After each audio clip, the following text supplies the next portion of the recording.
پہلی حدیث جامعہ ترمذی میں ہے، انٹرنیشنل نمبرنگ کے مطابق 3735.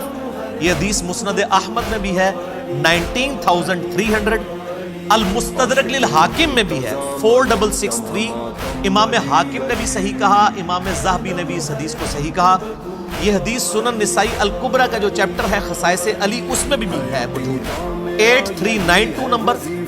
شیخ البانی اور شیخ زبیر زئی دونوں نے اس حدیث کو صحیح، یعنی سارے اہل سنت کے بڑے بڑے محدثین نے صحیح کہا. سیدنا زید ابن ارقم سابقون الاولون میں سے ہیں. یہ دار ارقم ان کا تھا. وہ عمر سیریز میں بھی آپ دیکھ لیں، مکہ شریف میں گھر تھا جہاں نبی صلی اللہ علیہ وآلہ وسلم دعوت و تبلیغ کا کام کرتے تھے. حرم میں تو کافر نہیں آنے دیتے تھے، جس طرح ہمارے آج کل کے مسلمان حق کو لوگوں کو مسجدوں میں نہیں آنے دیتے، اور ہم نے یہ دار ارقم ایک قائم کیا ہوا ہے. زید ابن ارقم روایت کرتے ہیں، اول من اسلم علی، پہلا شخص جس نے اسلام قبول کیا وہ علی رضی اللہ تعالیٰ عنہ وعلیہ السلام. دوسری حدیث بھی ترمذی میں ہے 3734. مسند احمد میں ہے 19322. اور سنن نسائی الکبریٰ کے خصائص علی والے چیپٹر میں 8391 ہے. شیخ البانی، شیخ زبیر زئی دونوں نے اس کی تصحیح کی ہے. میں ان بڑے بزرگوں کے نام اس لیے لیتا ہوں تاکہ اہل حدیث جو ہیں ان کو عموماً زیادہ مسئلہ ہوتا ہے حدیث کی صحت پہ. باقی تو ہمارے لوگ ویسے ہی ہر طرح کی حدیث مان لیتے ہیں. یہ بھی زید ابن ارقم سے، اور غدیر خم کی حدیث کے راوی بھی زید ابن ارقم. یہ بڑا امپورٹنٹ صحابی ہے. زید ابن ارقم کہتے ہیں، اول من سلم علی رسول اللہ صلی اللہ علیہ وآلہ وسلم علی، پہلا شخص جس نے نبی صلی اللہ علیہ وآلہ وسلم کی مائیت میں نماز ادا کی وہ علی، پہلا شخص. تیسری حدیث المستدرک للحاکم میں ہے، انٹرنیشنل نمبر کے مطابق 6121. امام حاکم اور امام ذہبی نے صحیح بخاری اور صحیح مسلم کی شرط پہ اس حدیث کو صحیح کہا، اور اس کے راوی ہیں قیس بن ابی حازم تابعی المتوفى 90 ہجری. اس بندے کا نام آپ نے یاد رکھا، قیس بن ابی حازم. یہ حدیث میں ورڈ بائی ورڈ آپ کو پڑھ کے سناتا ہوں، اس کی لذت ہی اس صورت میں. یہ المستدرک للحاکم میرے پاس ہے، یہ پڑھی ہوئی نہیں ہے، پڑھی ہوئی بھی ہے. اس میں سے ورڈ بائی ورڈ المستدرک للحاکم.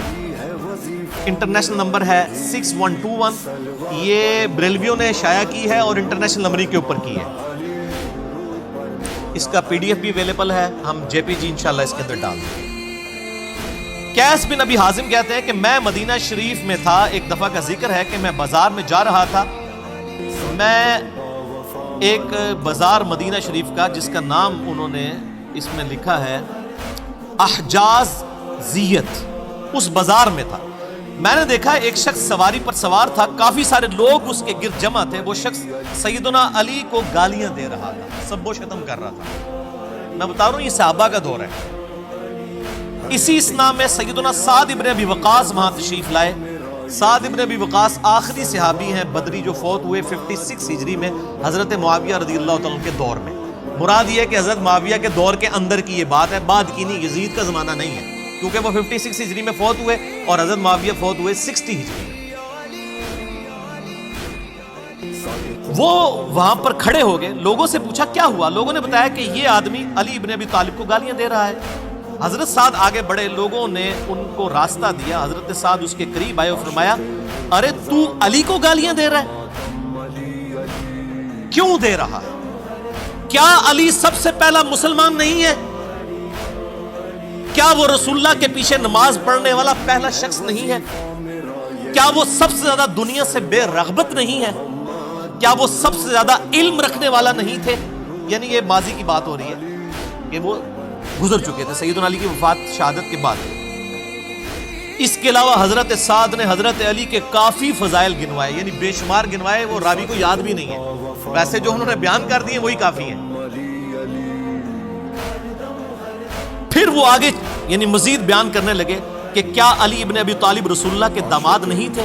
کیا وہ غزوات میں رسول اللہ کا جھنڈا آگے اٹھا کر نہیں جایا کرتے تھے؟ اس کے بعد حضرت سعد نے قبلہ رو ہو کر ہاتھ بلند کر کے یوں دعا کی، اے اللہ یہ شخص تیرے اولیاء میں سے ایک ولی کو گالیاں دے رہا ہے. اللہ اکبر. اے اللہ یہ مجمع ختم ہونے سے پہلے اپنی قدرت کا کرشمہ دکھا اور لوگ دیکھیں۔ حضرت قیس بن حازم کہتے ہیں کہ خدا کی قسم ہم ابھی وہاں سے ہٹے بھی نہیں تھے کہ اچانک اس شخص کی سواری بھدکی، اس سواری نے اس آدمی کو سر کے بل پتھروں پر گرایا، جس کی وجہ سے اس کی کھوپڑی کھل گئی اور اس کا بھیجا باہر آ گیا اور وہیں پر وہ عبرتناک موت مر گیا۔ آگے امام حاکم لکھتے ہیں یہ حدیث امام بخاری اور امام مسلم کی شرط کے مطابق ہے، لیکن شیخین نے اسے روایت نہیں کیا، اور امام ذہبی نے کہا کہ بالکل یہ حدیث صحیح ہے۔ المستدرک کا مطلب پتہ کیا ہے؟